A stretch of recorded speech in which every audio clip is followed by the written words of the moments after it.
And we are back with another fun-filled live show from MRC at the Dealer Funnel booth. I have with me the one, the only Joe Akers with NADA. Joe, I'm so excited to jump in today and know kind of more or less what are you taking away from this episode, this episode as well, obviously, because it's been a great episode, but more with what's going on with the conference. What are you learning from it? Well, maybe what some surprises. But let's start first and foremost. What has been like one of your takeaways thus far? I know we're only a day and a half into it. What's been one of your takeaways? I think the biggest thing that I've noticed is most of the dealers haven't completely set up their GA4 accounts. They're all flawed. They're trying to learn. There's no real rule book. The rules change, remove the goalposts, and it's making it very complicated for them to have all the information they need. There's some great tools. I love GA4 in a lot of ways. However, I wish there was an easier to get it all set up and be consistent. It's just not, right? It's so frustrating to see all the dealers struggling to figure out, what do I do? Well, I heard about that, but I didn't know how, so I just didn't. And so now they have incomplete information all the time. How do you analyze incomplete information? It's just a huge struggle, right? It is a massive struggle. We were sitting in the GA4 session earlier yesterday morning, and Jim and yourself without luggage. That was also very nice, by the way. Little turbulence there. There's always a challenge with it, but it is so true. Right as we were like, hey, it's time to go. I'm like, oh crap, we're helping someone else. They're having massive issues with GA4. Things are coming in incorrectly, or hey, you followed all the rules correctly. You should get a cookie. No, Google's going to say we're either going to change the UI and just can make it really difficult for you. We're going to move, as you said, move the goalposts. We're just going to continue to change things. And I did a webinar with Dealer Process maybe like a month ago or so. And one of the questions I asked was, hey, do you have your ASE events set up? Who did your custom definitions? Who did these things that you think that most would know? But sometimes you get into an echo chamber, let's tell you that one more time, and people just understand hey, oh yeah, we do, but they don't, but they do. And so to your point, it's not everybody is aware of this or even knows where to go with it. Yeah, definitely. And there's so many things that we can add to that discussion and make our advertising better. One of the biggest problems we have in the industry is, perhaps at this conference, they're probably the best educated in terms of the marketing field, but that's not the way it is across the country. I'd love to fill that gap and see your dealer principals. They're spending $10, $20, $100,000 a month in advertising and actually know what all these damn acronyms mean, right? And we talk in acronyms. And Brian, during his keynote, he mentioned 3 or 4, 5, 6, 7, 10, 20. I mean, if you're the dealer, do you even know what he said? So translate that into real words, real person, environment, and let's make it just a regular language, conversation. And it's really challenging, in trying to fill that education gap because they just assume that their vendor's telling them all the right information instead of them knowing how to have a two-way conversation. And that's one of the biggest challenges we're coming up with. So it's good that that we're expanding the knowledge base and all that stuff, but we have a lot of work to do still. Just a little bit. And it is true. And there's obviously the saying of there's no dumb question, especially when it comes to GA4, because it is all bets are off. And if you've been around long enough and you remember UA, I think it started in 2013 if memory serves me. It took about a year to normalize. I have a bet with a friend right now. Is it going to take 2 years? Because I don't for sure it's going to take way more than a year. There are so many, I don't know what I'm doing.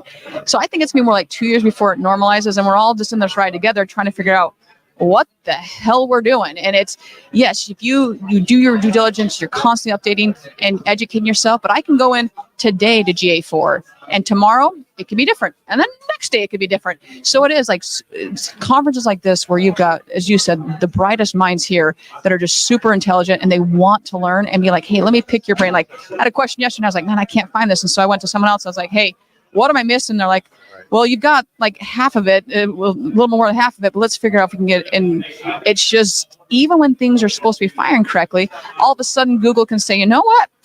I don't think so. We're going to change that and then just make you guess who the hell is sending you that traffic. So it is very, very frustrating. What else are you looking forward to for the rest? We got a day and a half left here. There's some great discussions. I think, today's been, for me, has all been about, GA4 and the connection with phones and what that interaction looks like. Being able to track those events in real time instead of just a button click. A click to call means they clicked the button, but did they really call? What was that conversation like? Did it end in some result? I think that stuff is awesome.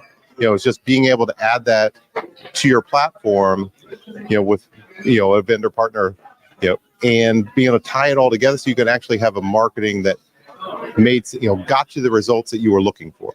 If you want to get phone calls, okay, this is how many you got. This is what happened with them, and it was sales related or something very specific, right?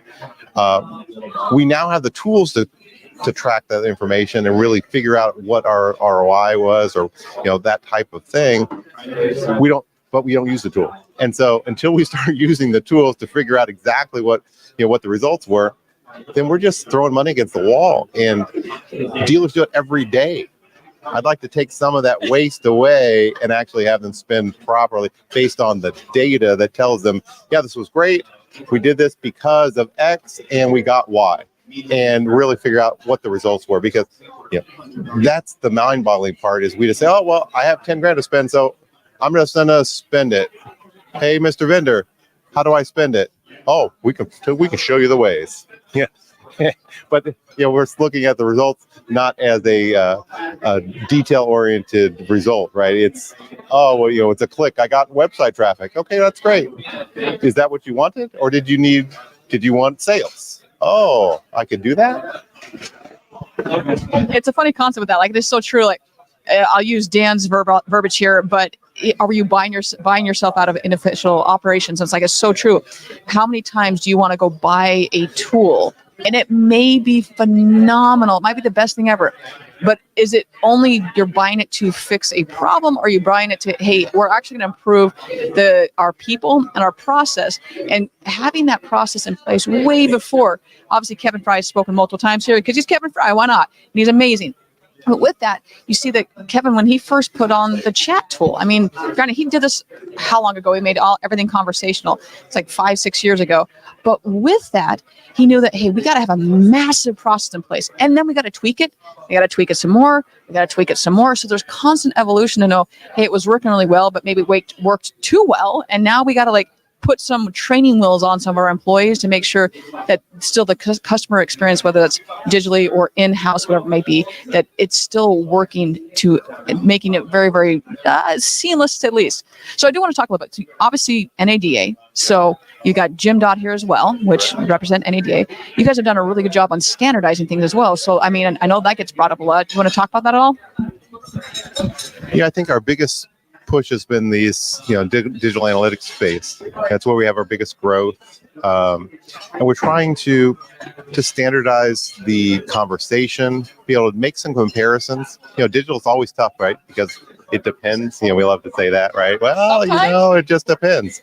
But at the same time, if we can help have that conversation. So, what do all these words mean? I talked about it briefly before, but when they say a VDP, SRP, those are simple terms for those that are in the digital space. If you're the DP, you're the dealer principal, that's not, a known commodity, right? So I have to explain to them so they can actually have those questions and they know how to have that bi-directional conversation. That's the toughest part, right? And, until we really figure that out, it's like having an API that only pushes one direction. It's like, why are we not updating information in all of our tools and sharing that information amongst them? Whether it's a CDP or not, that's a different conversation. But just if I update one thing, it should update my other tools. They have to be able to talk to each other. We can't have everything siloed. And it's super frustrating for me being in the dealership for 30 years and then coming to NADA and then, still seeing these same things happening. And we've seen the evolution, but we still have these roadblocks everywhere. It's like big landmines all over the place. Super tough. But, I love the fact that we're able to bring dealers together, have them talk about their concerns and their problems. It's the same across the country. However, everybody's market is a little bit different. And so, their spends are different. How people communicate is different. Some markets, believe it or not, are still, we talk about the industry standards of being, mobile being, 30%, 70% of your traffic. It isn't across the country. Some rural markets, they're still at 30% mobile. And I'm like, what? How is that possible? But it is. And so therefore, you have to, just educate them. Their market is a little bit different. Same way, we consume media different ways. And so we have to adjust our plans. But spend because of a business decision, not spend because I have to spend. I think you're talking crazy talk right now. That might be on a Christmas wish list at this point. I'm not sure we'll get there. Probably. Probably. But you bring up quite a few interesting points there. And one in particular, I just lost my train of thought of it. But standardizing, we talked about that. I honestly don't know where I was going with it. But in general, there's just so much. And going back, are you buying a tool just because they have, obviously the dealer funnel booth is very cool, but it does have a really cool lights. The swag they're giving away was phenomenal. Great. What is that going to do for you internally? How is that improving your people, your process, and not when I say people, that is not only your employees, but also the customers, your clients. Is it making it easier? Are we just once again slapping on another tool or service or whatever it may be that does not talk to each other? It drives me bonkers. And you see, whether it's in sales, but service as well. I mean, you look at fixed ops. Nothing. It's like so rare to get something to talk to each other. Like, please, just for the love. This is my data. I can't access it. It's not coming through here.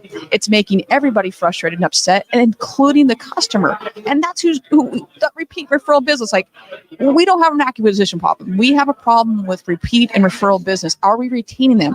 Are you looking to see all those things? And so it's a very hot button, if you can't tell with me a little bit, that it drives me bonkers when I see this stuff. You're like, oh, I gotta sign in to 4 different things just to see the one thing I want to see. If I want to see the whole picture, oh yeah, I'm going to now have to go and look at 10 different sign-ins. What are we doing here? This doesn't happen in any other industry, which is, it's just crazy. We don't like to share, right? We're afraid they might learn something special that we're doing differently when we're really doing the same thing. So this whole proprietary, we all talk on the phone. We push the buttons and we pick up the phone. It's still talking. So it's not special. Maybe how you manage and record that information, perhaps that's a little bit different. But realistically, they have to talk to each other. If we're ever going to get better, all the items have to talk to each other. I used to love buying the shiny object, and I bring it in a store and I said, try it out, and if it works, great. And if not, I just cancel them and grab the next one. But we can't always be distracted by the shiny object. We have to have a reason for it. What is it going to do for us? And then evaluate what the results were. You could be wrong, and that's okay. I'm okay with failing. We do it all the time. We hire all kinds of different vendors. And their tool may not work for your environment. It could be great for someone else, and that's fine too. But if they're not communicating together, we don't get to maximize the results. And we have to. You have to have some kind of ROI so you can evaluate whether, whatever that result was. It doesn't have to be financial or sales related, but what if you expected that you're seeing that result on the other end? Man, I love that so much. I'm just going to say amen to that one. So I got to know if there's been something thus far that you were going in thinking, okay, this, either I know the answer, or, hey, man, it was just 180 what I thought was going to happen, and you learn from that? I think the expansion on the phone call in GA4, I think that was a great discussion, and it helped me understand that in a space where I didn't think there was an AI piece to it, that all the phone providers are using AI to determine, was it a sales call? And they're doing this, not only do they know that it was a call, and that's fine, but they determine that it was a sales call or it was a sales appointment, and they can specify exactly that. And the AI is connecting those 2 dots. And I didn't realize how that communication worked. I can think about, how is my voicemail to text working on an iPhone, and that worked out great. But taking that one step further and determining that there was an appointment that was booked, and that really improved performance, and then the evaluation of such. So I think that was a big eye opener, But I think we've underutilized calls forever. We get I got 2,000 calls. Well, did you answer any of them? I don't know. If you don't know, then why not? I mean, you paid how much to get that phone to ring? What'd you do with it? Where'd it go? What happened after the phone actually rang? And so having another tool to be able to evaluate that and determine the depth of the conversion or the activity, I think means a lot. And ultimately will help everyone get better at that marketing piece where we're spending so much capital, right? Yeah, that's a lot of times it's just lighting money on fire. We've talked about this before, but also understand that your call tracking provider, ask them, hey, are you part of the ASC council, or are you supporting it? Because maybe they're not a member, but they're supporting it and they're doing everything they're supposed to. That being said, we've already talked about the very beginning of this, how Google decides to change things all the time, or hey, things break all the time. And with call tracking, that's so key, because most call tracking companies are going to use AWS. And so Amazon and Google don't play well together. So maybe they are really trying to follow that spec, but that's I call it getting stuck in Google jail. And it's just sitting there and they're like, well, I don't like you, so we're not going to allow you to pass that event. And it's like, whoa, calm down. I need those parameters. I need all that stuff that's happening to know, hey, if I just hit click to call on my phone, someone needs my phone, right? I got a phone, like most people have a phone, and I hit the little button, the number, whatever it calls, it doesn't actually call. It just brings up my dial pad. So if you're measuring the click to call and saying, oh, that's the end all be all, well, here's the issue with that is you don't know if it actually connected. Did it connect to sales? Did it connect to service, parts? Was it 30 seconds? Was it 60 seconds? Was it 90 seconds? And once all those events are firing, the richness of that data, man, there's so much you can do with it to say, wait, how come this call keeps, going? Maybe you have a bad number, whatever it may be, but there's so many things you can do with it once all events are going to fire. And it's just, like I said, it's going to take some time. There's duplications. It's just Google literally built the plane as they were taking off. So I'm really glad you brought that up. Anything else we're missing about the takeaways from the conference? I'm looking forward to the second half, so to speak. I mean, we're kind of at the halfway point right now. We had, focus has been a lot, on phone and GA4. Certainly, I've mentioned those a number of times. The next half, we have some DR talk and things like that. Where we go down that space, we kind of got forced into DR or digital retailing during COVID because we didn't have a solution for it, and it made it hard to conduct business with consumers not coming to your store. So we all threw all these tools out there, and they all have problems. And so because the customer doesn't buy a car online, it doesn't work is the first impression, and that's really not reality. We just need to add some information and provide information to the consumer, which we weren't doing before. And so we need to expand on what we're doing there, evaluate what's working, what's not, and how to stop some of these roadblocks that are occurring. And it goes with it has to talk to everything. The trade tool, their credit score, what their financing options are. All those types of things, rebates and incentives, all those things factor in, and sometimes it's a little clumsy. If I'm the consumer looking on the other side, I look at well, have your parents tried this? How's it work for someone who's older? How about someone younger? What's that interaction look like? And can they use the tool and get the result, the information they were looking for? Do we provide them what that, or are we just providing what we think they should want? And, I think there's some clumsiness that we have to figure out. But so I'm looking forward to seeing what that conversation looks like when we fill some of these gaps, because is it the way of the future? I mean, there's certainly an opportunity there that we're not grasping at the franchise dealer. So hopefully we can grab it, right?